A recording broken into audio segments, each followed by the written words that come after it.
Oh, you cannot let Justin Verlander off the hook. Third inning, second and third, one out, and my New York Yankees predictably couldn't make contact. Josh Donaldson, a pathetic, worthless at-bat, as per usual. Matt Carpenter, not even close. Looked like a player who, I don't know, hadn't taken an at-bat in a few months, because that's who he is. My New York Yankees struck out 17 times in Game 1. 17 times in Game 1. What an unacceptable, frustrating disappointment and eyesore of a loss. And it was a golden opportunity, as we mentioned, to chase Verlander early. And if you don't get to him early, you're dead on arrival. We're talking about this year's Cy Young Award winner. We're talking about a first ballot Hall of Famer. Verlander was ripe for the taking. Remember, he didn't pitch well against Seattle in the divisional round, but he got life, he got juice, and he was absolutely breathtaking, which is not a surprise because Justin Verlander is unbelievable. And look, Aaron Boone couldn't manage his way out of a paper bag last night. I mean, Clark Schmidt, and Schmidt was able to get that double play when he was put in relief of Taillon, but then you start the next inning and he serves up the home run. What are you doing to Gurriel? You just have to get out of Dodge. It made absolutely no sense. This was wild and wacky. What did you think was going to happen? And then you see another one served up. I mean, Clark Schmidt stinks. He was just awful. You saw McCormick go yard there. Awful in the divisional round against Cleveland. He blew it on Saturday night. Pena, the good-looking shortstop, hit a bomb. I was so frustrated. I mean, the Yankees still should be able to win tonight. Valdez is solid.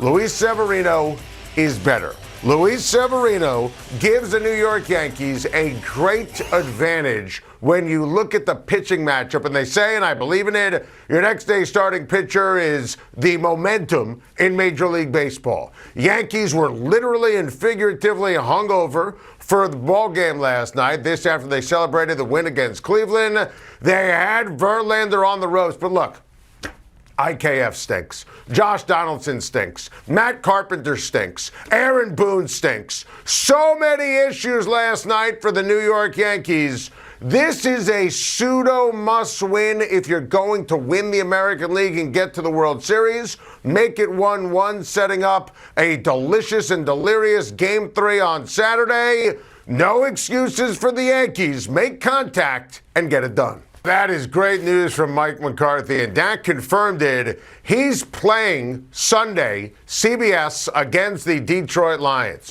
which officially means now it's go time for Dak Prescott and the Dallas Cowboys. This changes everything for a Dallas team that's 4-2 and right in the thick of things in the NFC. Credits Cooper Rush for stunningly keeping the season afloat. I thought it was over when Prescott got hurt in week 1. But now they're getting their ace back. They're getting their quarterback back. And you look at the numbers for Dak Prescott, you almost got to jog them at the Rolodex and remember last season, remember why he got the contract in the first place. Dak Prescott is a hell of a quarterback. Top 10 quarterback in the NFL, and this will take the Cowboys to a different level. And you look at the schedule, relatively easy. I had my doubts about Dallas making the playoffs preseason. Cowboys are going to make the playoffs. Dak Prescott is going to take them there. And you look at the Dallas defense, it's been amazing. That's why they're 4-2. Credit Dan Quinn. Credit Mike McCarthy. Credit the offensive line and the running attack. Are they going to throw the ball more with Dak Prescott? Well, yeah, of course they are. And they should, because he's a big-time quarterback. Now this team has a golden opportunity to be dominant and well-rounded. This is amazing news for the fans of America's team. Dak is back, and now that means the Cowboys are really going to rock and roll.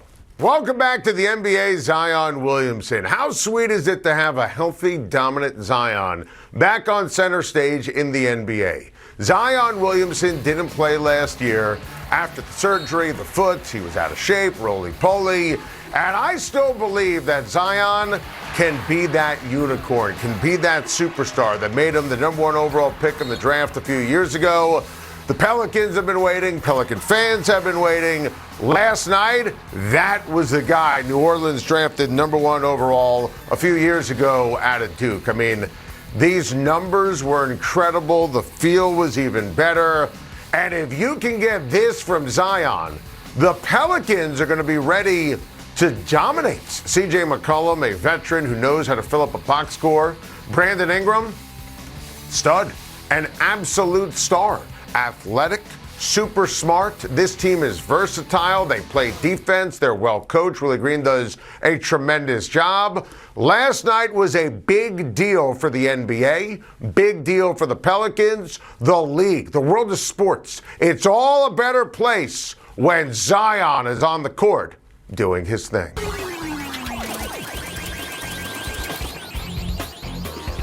Needless to say, Kyle Shanahan and the 49ers have a great chance at revenge against Kansas City on Sunday.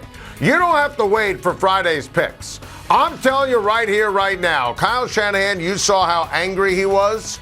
I really think the San Francisco 49ers have a great opportunity to upset the Kansas City Chiefs, get a little revenge.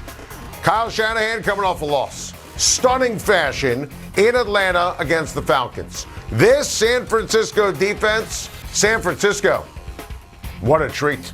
As long as Nick Bosa is able to play and he's on track, I think San Francisco's defense is going to pound Patrick Mahomes. Seriously. And I know Mahomes off a loss. Adam, how could you go against the Chiefs? I think there was so much energy, conversation put into the game of the year on CBS last week, Mahomes and Allen.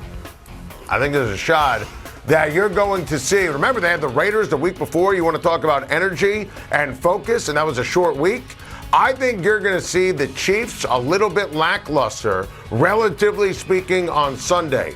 I think it's a big spot for Jimmy Garoppolo. I think he has great matchups, throwing the ball downfield to Brandon Ayuk and to Deebo Samuel. Those Chiefs DBs are not very good.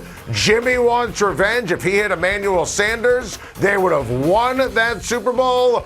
I'm telling you, perfect storm. Upset special. I think the San Francisco 49ers are going to beat the Kansas City Chiefs. Joe Burrow knows these upcoming games are a huge deal for the Cincinnati Bengals. And the Bengals have a big spot this week against the Atlanta Falcons. And listen, that's one of those games where you kind of worry about upset alert. And already the one-man party, the Falcons coach, he's obviously tremendous. Falcons just beat the Niners. We mentioned that a few minutes ago. Look, I think Cincinnati is the third best team in the AFC.